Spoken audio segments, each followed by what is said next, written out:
بیمار لوگوں سے ایک غلطی سب سے بڑی یہ ہوتی ہے کہ بہت سارے بیمار لوگ جب ان کو ان کی بیماری سے شفا نہیں ملتی ہے تو تعویذ اور گنڈے کا سہارا لیتے ہیں، تعویذ اور گنڈے کا سہارا لیتے ہیں، پتہ نہیں کہاں کہاں جاتے ہیں، ایمان کی دولتیں بھی کھو دیتے ہیں اور اپنی عزتیں بھی برباد کر دیتے ہیں معاذ اللہ۔ ایسے بہت سارے لوگ۔ بہرحال یہ ہمیں معلوم ہونا چاہیے کہ تعویذ اور گنڈا یہ اسلام میں کبھی بھی اس کی اجازت نہیں رہی ہے، بلکہ زمانے جاہلیت میں جاہل لوگ اس طرح کا کام کرتے تھے، جو مشرکین ہوتے تھے، جو کفار ہوتے تھے، وہ لوگ اس کا استعمال کرتے تھے، تعویذ اور گنڈے کو لٹکاتے وہ لوگ تھے زمانے جاہلیت کے لوگ۔ اسلام سے اس کا کوئی تعلق نہیں ہے۔ اللہ کے نبی علیہ الصلوۃ والسلام فرماتے ہیں من علق تمیمۃ فقد اشرک، صحیح الجامع کی روایت ہے کہ جس نے تعویذ یا گنڈا لٹکایا اس نے شرک کیا، تعویذ یا گنڈا لٹکایا اس نے شرک کیا۔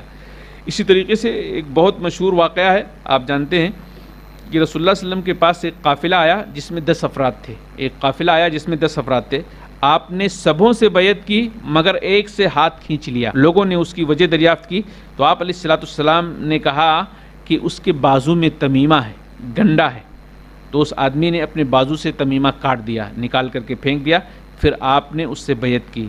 اس کے بعد آپ علیہ الصلوۃ والسلام نے یہ فرمایا کہ جس نے لٹکایا، تمیمہ لٹکایا، اس نے شرک کیا۔ تو بہرحال تعویذ اور گنڈا، گنڈا سمجھتے ہیں کس کو کہا جاتا ہے؟ گنڈا یہ دھاگوں کے ذریعے سے بنایا جاتا ہے، کچھ دھاگے ہوتے ہیں کالے اور اس میں جو ہے گرہ لگایا جاتا ہے اور کچھ پڑھ کر کے پھونکا جاتا ہے، یہ گنڈا ہے۔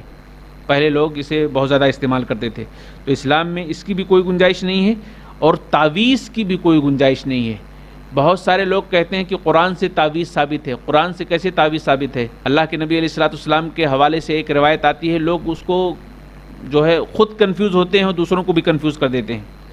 یعنی آپ جو ہے معوذتین پڑھ کر کے آپ دم کرتے تھے، کسی پر بھی آپ معوذتین پڑھ کر کے دم کیا کرتے تھے، خاص طور سے اپنے نواسوں پر پڑھ کر کے دم کیا کرتے تھے۔ تو جب یہ حدیث میں یہ ساری چیزوں کا ذکر ملتا ہے تو لوگ کہتے ہیں دیکھو حدیث میں بات تو تعویذ کی آ رہی ہے، اور جو اس طرح کی باتیں کہتے ہیں نا، میں سمجھتا ہوں ان کو بھی معلوم ہے کہ صحیح کیا ہے غلط کیا ہے، لیکن چونکہ ان کے سماج میں، ان کے ماحول میں یہ چیزیں پائی جاتی ہیں، اس لیے اس صحیح رخ کو کسی اور طرف جو ہے موڑ دیتے ہیں۔ اللہ کے نبی علیہ الصلوۃ والسلام قل اعوذ برب الفلق قل اعوذ برب الناس پڑھ کر کے دم کرتے تھے، تو تعویذ لکھ کر کے تھوڑی آپ کسی کو پہناتے تھے، دم کرتے تھے۔ تو دم ہم بھی کہتے ہیں کہ آپ کیجئے، بالکل سارے لوگ دم کریں، اس کی اجازت ہے، تو دم کیا جا سکتا ہے، لیکن تعویذ وغیرہ نہیں پہننا چاہیے کیونکہ یہ بھی شرک کے قبیل سے ہے۔ البتہ قرآنی جو تعویذ ہے، یعنی اگر کوئی قرآنی تعویذ لکھ کر کے دے رہا ہے تو اس سلسلے میں کیا حکم ہے؟ علماء کی دو رائے ہیں اس سلسلے میں۔ کچھ عالم کہتے ہیں، کچھ علماء کہتے ہیں کہ اگر تعویذ جو ہے قرآن کی بیس پر ہے، یعنی قرآن کی آیتیں اس میں ہیں، لٹکا سکتے ہیں، اور کچھ لوگ کہتے ہیں کہ قرآن کی تعویذ بھی نہیں لٹکا سکتے ہیں۔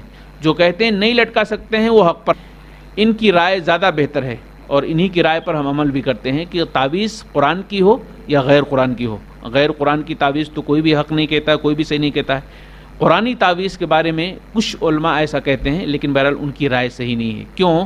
اس لیے رائے صحیح نہیں ہے کہ قرآن کس لیے نازل ہوا ہے؟ ہدایت کی کتاب ہے نا، پہننے کے لیے تھوڑی ہے، اور پھر انسان جب اس کو پہنتا ہے تو پتہ نہیں کہاں کہاں لے کر کے جاتا ہے اس کو، اس سے قرآن کی توہین ہوتی ہے، تو توہین بھی ہوتی ہے، اور قرآن کے نازل ہونے کا جو مقصد ہے وہ بھی فوت ہو جاتا ہے، ختم ہو جاتا ہے۔ اس لیے بہرحال قرآن کی تعویذ بھی لٹکانا جائز نہیں ہے۔